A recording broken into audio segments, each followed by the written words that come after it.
Hello children, तर कसे आहात तुम्ही सगळे? मी धनश्री आज विद्यालयामध्ये तुमचं खूप खूप स्वागत करत आहे.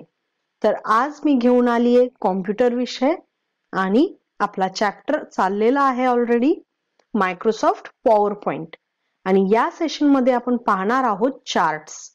तर ऑलरेडी आपण थोडंफार इन्सर्ट टॅब ज्यावेळी आपण शिकलो त्यावेळी पाहिलेलं की चार्ट्स आपण कसे इन्सर्ट करतो आणि चार्ट्स इन्सर्ट करताना आपण काय काय टूल्स वापरू शकतो. पण या सेशन मध्ये आपण थोडस डिटेल्स मध्ये पाहणार आहे की चार्ट एक्झॅक्टली यूज कसे करायचे. ओके, तर चालू करू.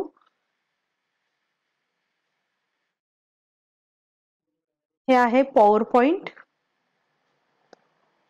आता इथे आपण चार्ट्स यूज करू.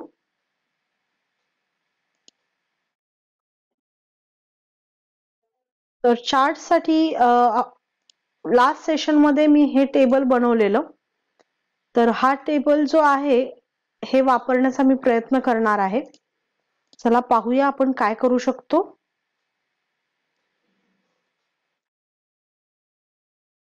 तर इथे चार्ट्सचा ऑप्शन आपल्याला मिळेल.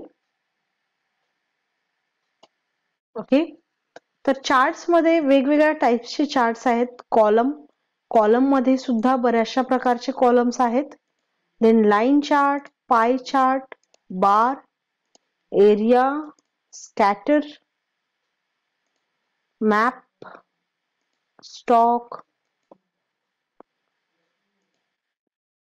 पाहू शकता किती वेगवेगळ्या टाइपचे डिझाईन्स आहेत. आपण स्टॉकचा एक चार्ट यूज करून पाहू.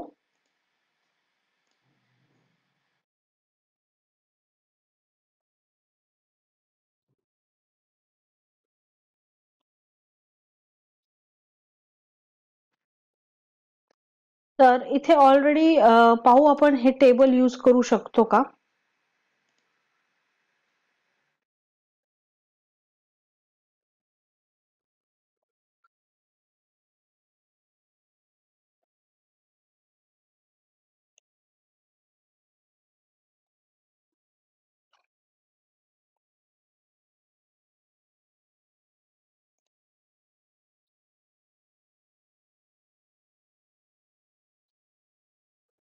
ओके, तर इथे पाहू शकता आपण जसा स्टॉक दिलेला monitor, printer, pen drive, mouse, keyboard आणि August, September, October and close. तर अशा टाईपचा हा स्टॉक झालेला आहे. तर याला आपण फॉर्मॅट सुद्धा करू शकतो. आपण कलर्स चेंज करू शकतो. ओके, असे वेगवेगळे कलर्स आपण यूज करू शकतो.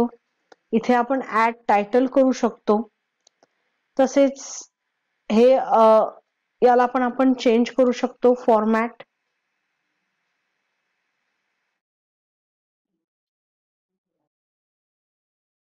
याचा आपण कलर चेंज करू शकतो. तर अशा पद्धतीने आपलं जे चार्ट आहे त्याची साईज किंवा डिझाईन आपण चेंज करू शकतो. समजा आपल्याला चार्टची साईज जर छोटी करायची असेल तर आपण अशा पद्धतीने ड्रॅग करू शकतो आणि छोटी करू शकतो. तसेच चार्टची डिझाईन आपण चेंज करू शकतो इथे. ओके,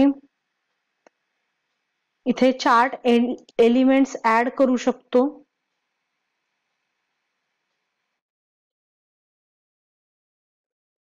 तुम्ही पाहू शकता एक एक एलिमेंट वरती क्लिक केल्यानंतर काय काय ऍड होत आहे.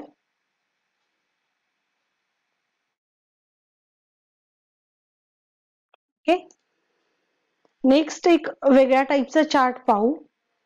आता समजा आपल्याला इंग्लिश 1 सब्जेक्ट किंवा इंग्लिश सब्जेक्ट किंवा कॉम्प्युटर सब्जेक्ट कोणत्याही सब्जेक्टचे मार्क्स समजा 4 तुमच्या एक्झाम झाल्या असतील त्या चारही एक्झाम मध्ये आपल्याला मार्क्स बघायचे अप डाऊन कुठे झालेत, म्हणजे कोणत्या एक्झाम मध्ये जास्त कोणत्या एक्झाम मध्ये कमी झालेत. तर त्यासाठी सुद्धा आपण खूप चांगल्या पद्धतीने चार्टचा उपयोग करू शकतो. इथे आपण लाईन चार्ट वापरूया.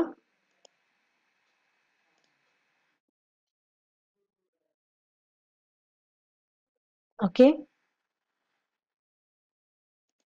तर इथे वेगवेगळे मी सब्जेक्ट्स घेतेय. इंग्लिश, मॅथ्स,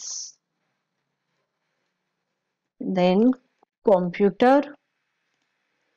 तर इथे आपण बघू unit test 1, unit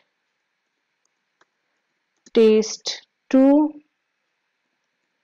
unit test 3. Okay,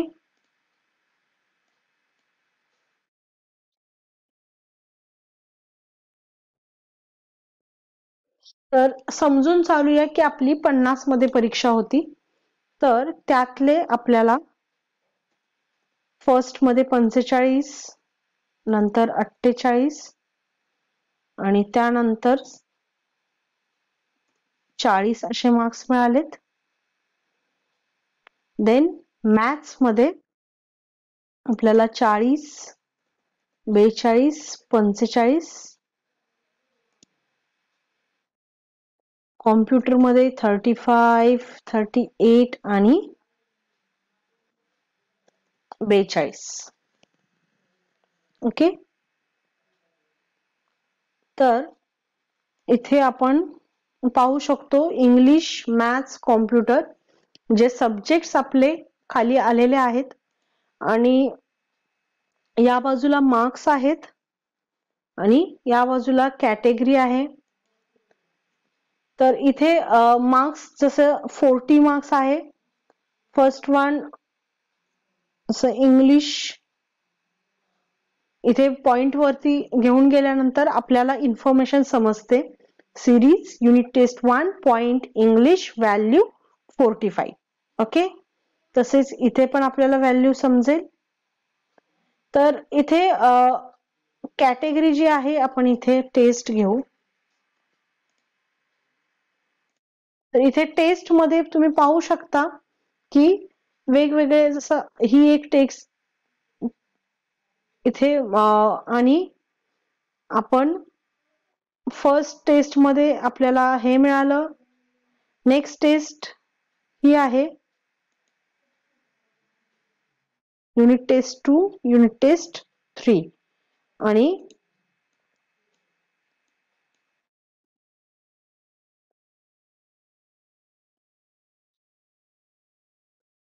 मॅथ्सचं पाहू शकतो इथं युनिट टेस्ट 1 पॉइंट मॅथ्स 40.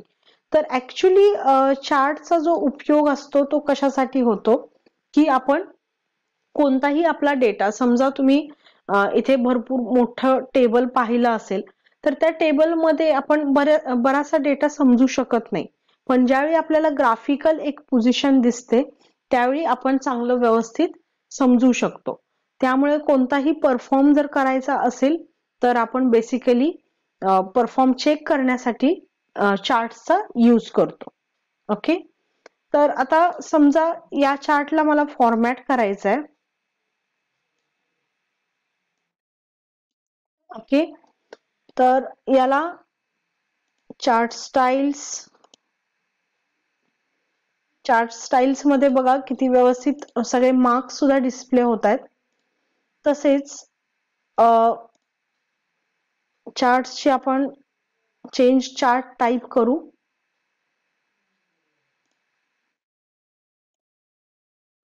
बार केलं, कलर्स चेंज करू शकतो.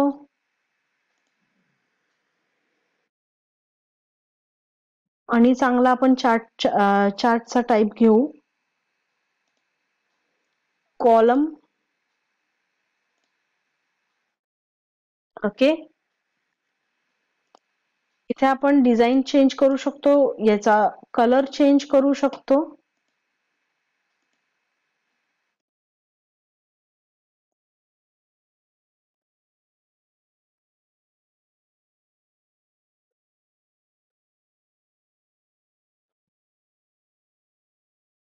ओके. तर अशा पद्धतीने आपण चार्ट करू शकतो. आता चार्टच्या हिशोबाने जर आपल्याला एखाद्या स्टुडंट्सचे रिमार्क्स लिहायचे असतील तर आपण इथे इन्सर्ट टेक्स्ट बॉक्स घेऊ आणि इथे लिहू शकतो. हा प्लेस होल्डर आपल्याला नको आहे, हा डिलीट. तर इथे आपण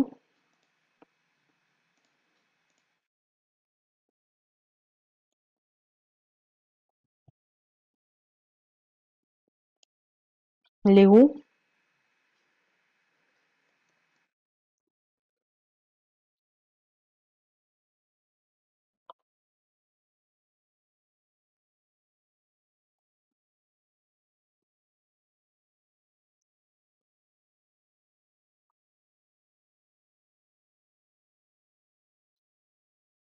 ओके.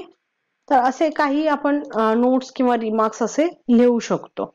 तर अशा पद्धतीने आपण चार्ट्स लिहू शकतो. परत इथे टेबल सुद्धा आपण जे टेबल आपण ऑलरेडी चार्ट साठी वापरलेलं आहे ते टेबल वापरू शकतो. चार्ट फिल्टर्स काय असतं पहा.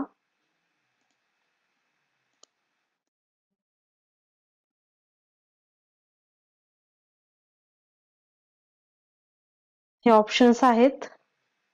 जर फक्त युनिट टेस्टचे मार्क्स पाहायचे असतील लास्ट युनिट टेस्टचे ते आपण पाहू शकतो.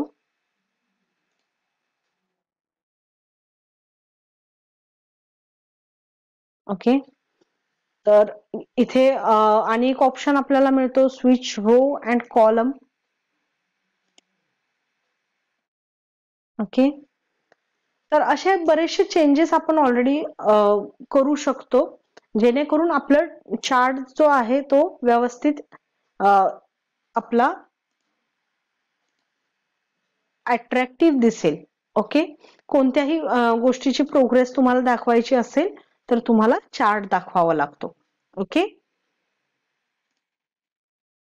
आणि चार्ट हा ऍक्च्युली एक्सेलच्या टेबलवरती किंवा डेटावरती सुद्धा अवलंबून असतो. आपण पहिल्यांदा एक्सेलचं टेबल सुद्धा बनवू शकतो, त्यानुसार चार्ट बनवू शकतो. All right.